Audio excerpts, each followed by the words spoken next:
solo boobu alors Rawane yow tamit ban analyse ngay daal di def ci li nga xamante ni moom moo daal di xew ci match bi pendant 120 minutes yoo xamante ni football nañ ko. waaw c'est vrai que match bi mën nañ ci am regard yu bari la première chose bi nga xamante ni xëy na moom laa bëgg a préciser. mooy bon parce que loolu mooy nekk fait bi gën a remarquable mooy li nga xamante ni xew na après penalty bi.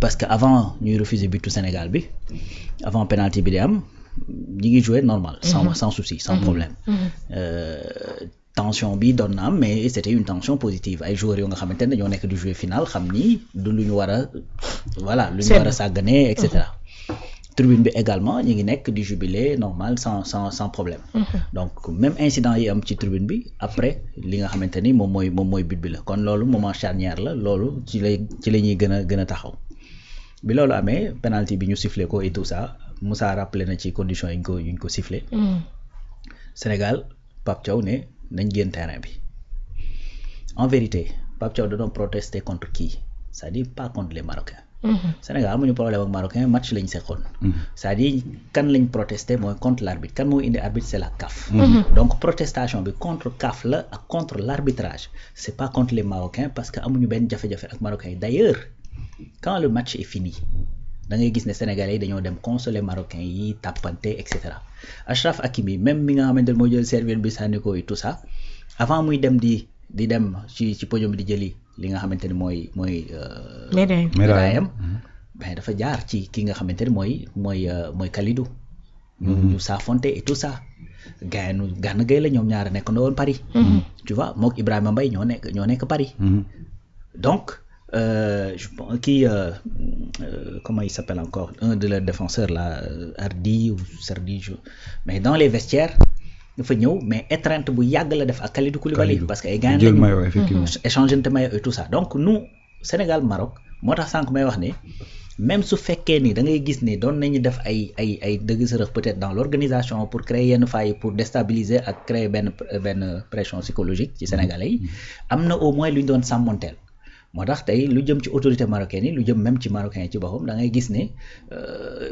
dinañ bëgg a def affaire yu sew yi nga xamante ne moom le pays naar yi def yenn sax mais da nga ciy sentir une certaine retenue mais par contre CAF man laa jàpp ne ñoom ñoo yàq le match man loolu laa jàpp parce que tey même cette finale nañ ko waxtaanee c'est-à-dire le goût des na c'est-à-dire à partir de problème bi nga xamante ne am na c'est-à-dire bu fekkoon ni problème bi amul ba Sénégal gagné woon c'est-à-dire goût bi ngay am dana gën a goût bi dana gën a neex quoi ça da ngay sentir ni démb Edouard Mendy bi ko Bein Sport di lool da ngay sentir ni kii on avait l'impression que dafa mer te tu viens de gagner une finale kon loolu en fait faille bi fi mu féetee nañ ko wax c'est la CAF et ses arbitres te tàmbalewul ci finale c'est-à-dire loolu c'est tout au long de la compétition avant finale bi ñu bari ci ay consultants ci ñu xam football ñu nekk ci Afrique ñu nekk ci biti Afrique dañ doon wax naan li ñuy ragal rek mooy arbitrage bi ci finale bi te lépp lu ñu doon ragal dañ koo gis lii mooy li am c'est-à-dire mu nekk intentionnel mu nekk lu ñu fay mu bañ a nekk et cetera yu demee noonu c'est-à-dire on a vu des matchs yoo xamante ni Maroc da ko disputé mu am ay penalty yu leer nañ yoo xamante ni boo demoon consulter VAR tirer penalty consulter wuñ ko de la même manière ni ñu consulter dem VAR pour tirer penalty la question n'est pas que penalty am na wala amul man jàpp naa ni penalty am na mais jàpp naa ni notre but est valable léegi nag erreur boobu dafa am maintenant contestation bi nga xamante ni Sénégal la ko def damay wax ne effectivement defuñu ko contre le Maroc mais dañ ko def contre la CAF et contre l'arbitrage surtout contre l'arbitrage léegi loolu il faut me comprendre que ni ça va créer un déclic maa la ko wax tey li Sénégal def démb ça va créer un déclic parce que ëllëg ñoom lu ñu mën danañ ko def ngir éviter situation pareille arrivé waat lu ñu mën danañ ko def gis nga te lii nii c'est pas la première fois muy arrivé dans le football en 2000 dañoo dem fii Nigéria mëne Nigéria 1-0 ba match bi des ay 5 minutes xaw ma supporters nigérians yi wàcc dugg ci biir terrain bi gendarme nigérians yi dañoo dugg ci biir terrain bi ak ay fas pour évacuer biñ demee ba lijjanti ba évacuer supporters yi et tout ça ñu ne nañ ñëwaat jouer si à l'époque ñu bari ci Sénégal dañ doon wax nañ bañ bu ñu jouer waat Sénégalais accepté dem jouer ñu dóor ñu 2-1 Julius Agawa moo dugal les 2 buts en 2000 donc loolu c'est-à-dire c'est pas une première ci football yu mel ni am et tout ça gis nañ fi ñoo xamante ni en Europe wala fële ci Turquie wala et cetera dañuy def ay insultes racistes gars yi ne dañuy génn terrain bi. duñu jouer. En Espagne am na fa. Tu vois, donc en fait en soi c'est quelque chose bu nga xamante ne des fois dañ ko def pour protester certaines injustices yoo nga xamante ne dafay am ci biir football. C'est tout. te le Sénégal a marqué le coup marqué na ko ba ñëpp gis nañ ni c'est une finale de CAN moo menacé woon démb c'est-à-dire ëllëg danañ def lépp lu ñu mën ba fexe cette situation là de reproduire. Et que la balle est dans les camps de la CAF. Donc loolu loo xamante ne la man jàpp naa ni benn point positif la quelque part. Bon, à partir d'un match du Sénégal, à partir d'une finale de CAF, de CAN, danañ ci fexe ba nga xamante ne ëllëg ces genre d'incident ñu mën koo moytandiku. Pour ce qui est de l'équipe du Sénégal, le fait que ñu def contestation ba man dama ci gis benn affaire boo xamante ñu ñëpp a ko gisoon dès le départ mooy cette cohésion bi am ci équipe bi. mooy que ni équipe bi effectivement dañoo ànd soudé bi ñu nee nañ génn xëy na même ñi nga xamante ne d'accord uñ ci et tout ça dans un premier temps génn nañ terrain. Tu vois, donc déggal nañ seen coach ànd nañu def nañ benn esprit de groupe cohésion ñoo koy àndee et tout ça ñii du ñu nekk ñu woon ci terrain bi ñii ñoo nekkoon mais bon kii la ñoo ko àndee ñoo koy àndee ba à la fin. Donc gars yi loolu dafay feeñ la démarche de Sadio en fait dafa am loo xamante ni sociologiquement parlant dafa feeñ démb xam nga mooy lan. J'ai vu même mel ni France 24 par exemple ñuy wax ne oui Sadio dafa désavouer son coach xaw ma la et cetera xam nga c'est-à-dire Sadio dafa war moo tax gis nga li olof di wax naan boo amul kilifa jinne doon sa kilifa. loolu dëgg la. Donc Sadio xëy na sax kilifteef li nga xamante ni wane na ni nangu na ko bokk na ci li nga xamante ni peut-être sax suñu borom teg na ci loxo ba defal ko ndam li mu ko defal ak ñi mu àndal. Qu'est-ce que je veux dire Sadio dafa ne balaa may jël décision dama xalaat ni dañoo war a toog. Mais pour wala ne am na kilifa mu ne damaa dem laaj Claude. mënu ma defal loolu. ma laaj Mamadou Niang. mënu ma defal loolu. ma laaj El Hadj Diouf mënu ma ñëw leen football de toute façon match de football la rek. kon kooku waree na ni au moins leader la waaye du ku ay noppam sakk. dana déglu dana laajte te am nay kilifa.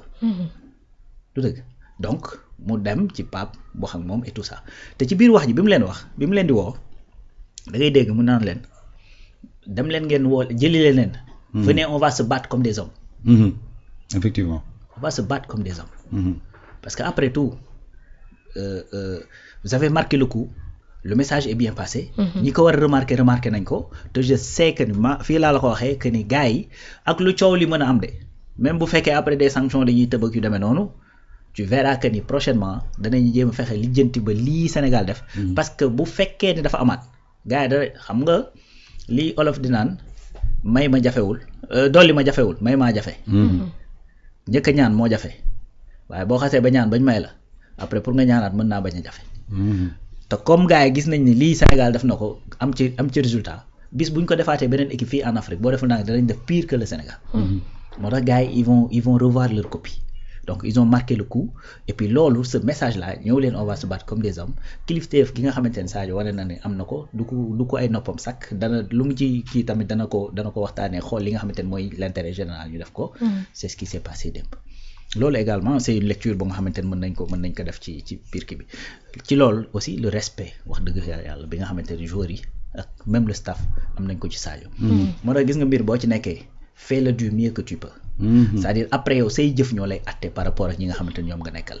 Lamine Camara dama ko dégg mu wax ne après le match mu ne bi ñu nekkee ci vestiaire yi Sadio moo ñu wóolu te Sadio ko lu mu wax dañ koy def kon. kilifteef gi mu nangu.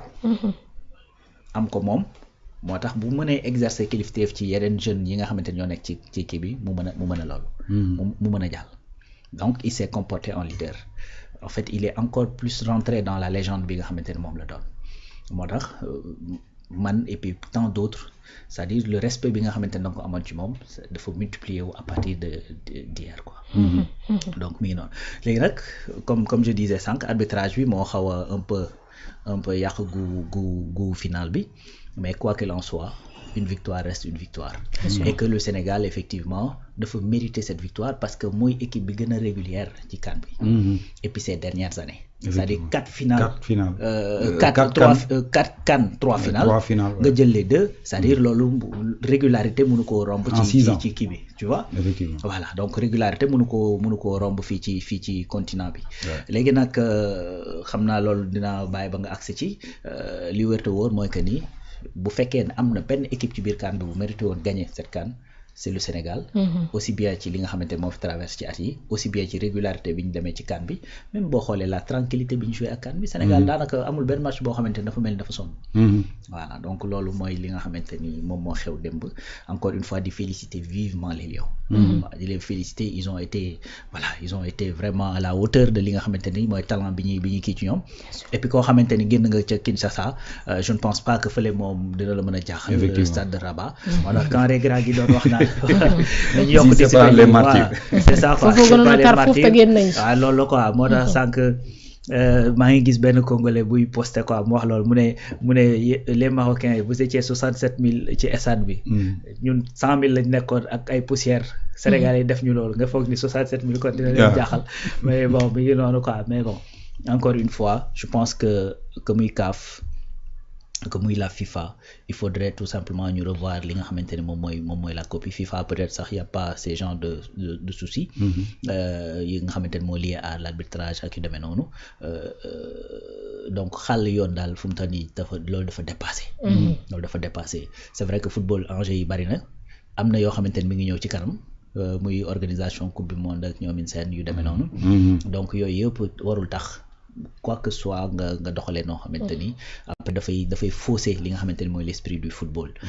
On sait que ni enjeux financiers yi bari nañ Maroc dépensé nañ xaalis bari boo gagné final tu as 10 millions de dollars. ki ñu gagné 4 millions rek lay am. loolu on le sait 10 millions de dollars c'est beaucoup d'argent par rapport ak li nga xamante ni moom la Maroc investir. mais également Maroc jaay nañu ay billets d'avion jaay nañu ay séjour hôtel. jaay nañu ci seen i lekk ak seen i naan jaay nañu ay billets de stade et tout ça. donc il faudrait pas uniquement ngay considérer les enjeux financiers d'ailleurs loolu bokk na ci li Claude Leroy di gën di reprocher ki nga xamante ni mooy Motsepe ak Gianni Infantino parce que day wax ne ñooñu football taxu leen a jóg li leen tax a jóg juste c'est du business bañ na ko ba léegi bu ñuy yokk compétition yi sax toujours li lay tegal mooy équipe bi dinañ gagner plus d'argent toujours loolu lañ lay wax mais doo leen dégg jamais ñu wax ne le football va sortir de sa grande quoi voilà muy noonu alors et puis Rawane